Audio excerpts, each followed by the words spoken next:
Chers frères et sœurs dans le Christ, nous commençons aujourd'hui une nouvelle année liturgique, un temps favorable que l'Église nous offre pour renouveler notre vie spirituelle et relancer notre marche à la suite du Seigneur vers le royaume des cieux. Dans notre désir ardent d'accéder au royaume, nous ne saurions en effet baisser la garde. Nous sommes appelés à tout moment à reprendre courage dans la fidélité à la vie de foi que nous avons choisie à la suite du Christ.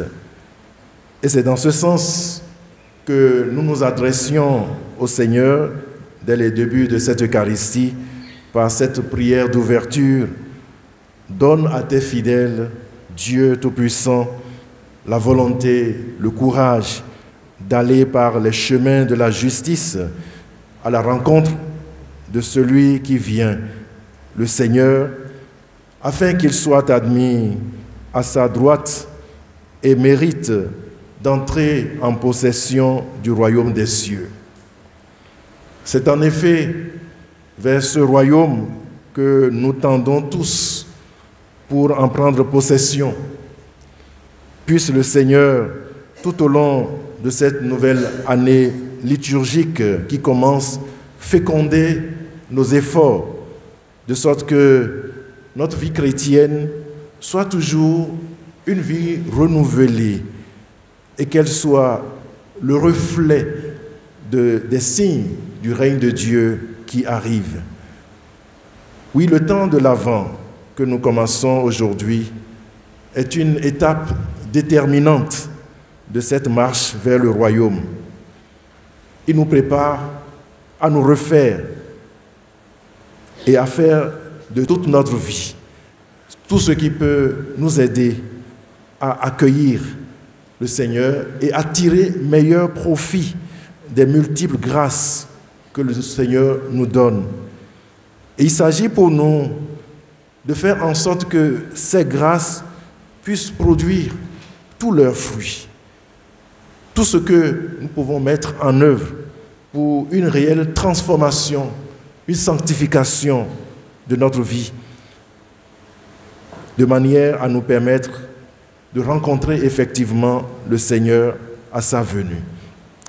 Et un des obstacles à surmonter dans notre marche vers le royaume, c'est ce dont nous parle le prophète Isaïe dans la première lecture de ce jour, à savoir la léthargie, c'est-à-dire la médiocrité spirituelle dans laquelle nous avons tendance à nous installer. Le contexte dans lequel le prophète se situe est bien celui qui marque la vie du peuple d'Israël après son retour d'exil, ayant pris vivement conscience des bienfaits liés au renouvellement spirituel provoqué par la dure épreuve de l'exil, le peuple d'Israël ne mettra pas longtemps à retomber dans la médiocrité. Quelque temps après son retour au pays, l'enthousiasme suscité par le ressourcement spirituel provoqué par l'exil s'est vite estompé et donne lieu à une léthargie spirituelle sans précédent. Il s'est créé alors, dans la vie du peuple d'Israël, une certaine tiédeur spirituelle qui ne lui permettait plus de sentir la présence du Seigneur dans sa vie. C'est comme si Dieu s'était une fois encore éloigné de lui. Son cœur était entièrement insensible à la présence de Dieu. Et en reprenant à son compte cette situation dramatique du peuple, le prophète Isaïe ne pouvait pas s'empêcher de s'écrier en disant « Pourquoi, Seigneur, nous laisses-tu errer hors de ton chemin ? Pourquoi rends-tu nos cœurs insensibles à ta crainte ? Reviens pour l'amour de tes serviteurs et des tribus qui t'appartiennent. Ah, si tu déchirais les cieux, si tu descendais, les montagnes fondraient devant toi. » Fin de citation. Et pour le prophète Isaïe, ce qui est à la base principale de cette léthargie spirituelle que vit le peuple, c'est le fait de se laisser aller à une certaine paresse spirituelle. Et de fait, notre vie spirituelle mérite d'être réactivée à tout moment. Autrement, elle se laisse gagner par la tiédeur qui rend le cœur de l'homme insensible aux choses de Dieu. Et cette situation nous guette à tout moment dans notre marche vers le royaume des cieux. Et c'est pourquoi le temps de l'Avent est un moment favorable qui nous permet de prendre conscience des dispositions à mettre en œuvre pour ne pas sombrer dans la tiédeur, dans la torpeur. Et au nombre des dispositions à mettre en œuvre, je voudrais, à la lumière des textes liturgiques de ce jour, relever 3 dispositions majeures pour notre méditation.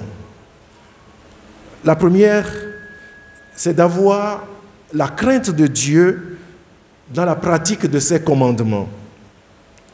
Pour le prophète Isaïe, le peuple d'Israël ne pourra retrouver son réveil spirituel que dans la mesure où il garde en lui la crainte de Dieu dans la mise en pratique au quotidien de ses commandements.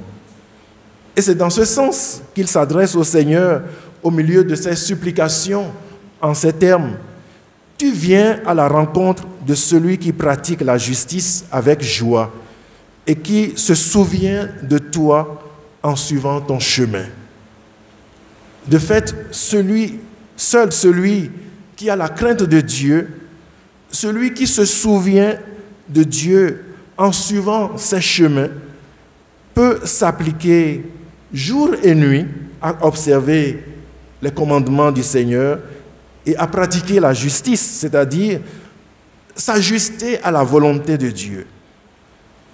Il est entendu que Dieu ne saurait s'éloigner d'un tel homme.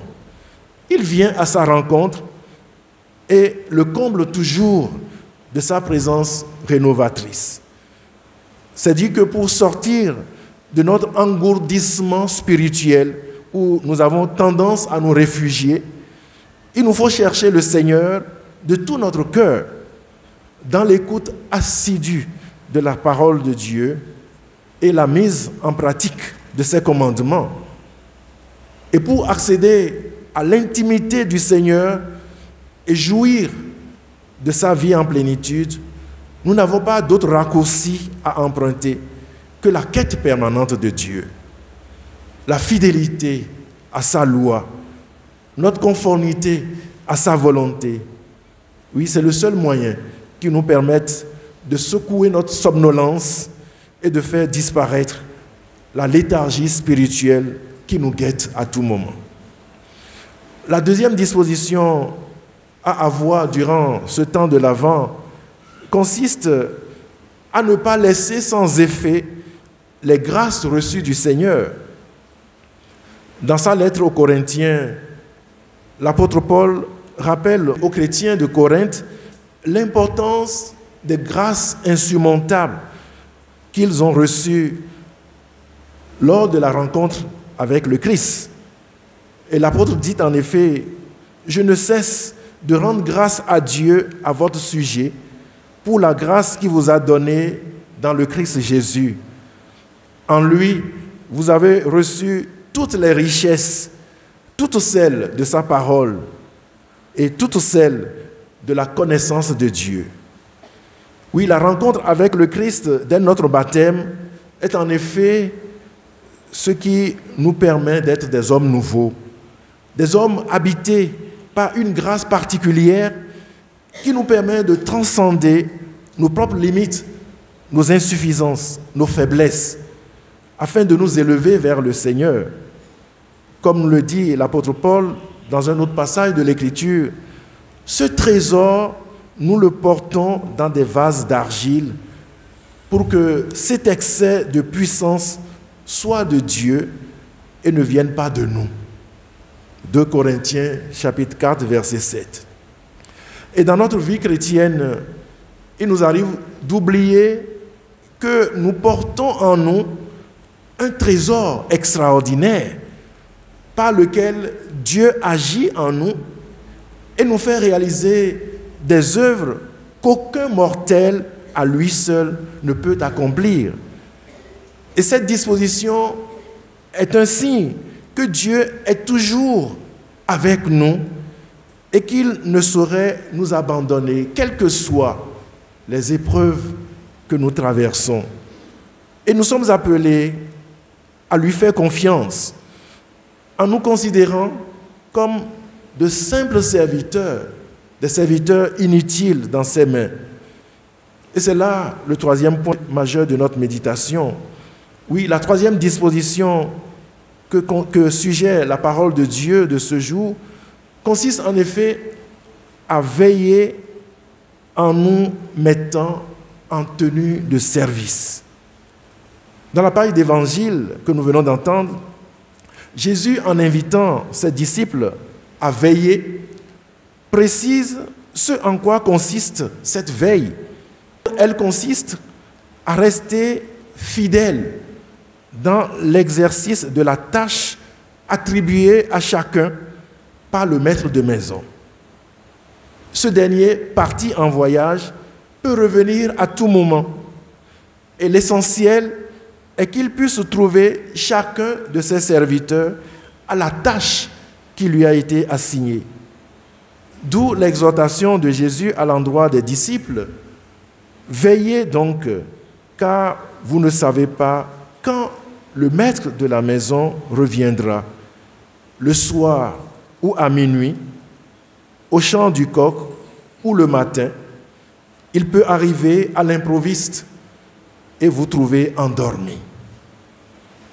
Oui, le service est en effet ce qui définit la vie du disciple à la suite de son maître, dont la mission principale consiste également à rendre service jusqu'à livrer sa vie en rançon pour la multitude.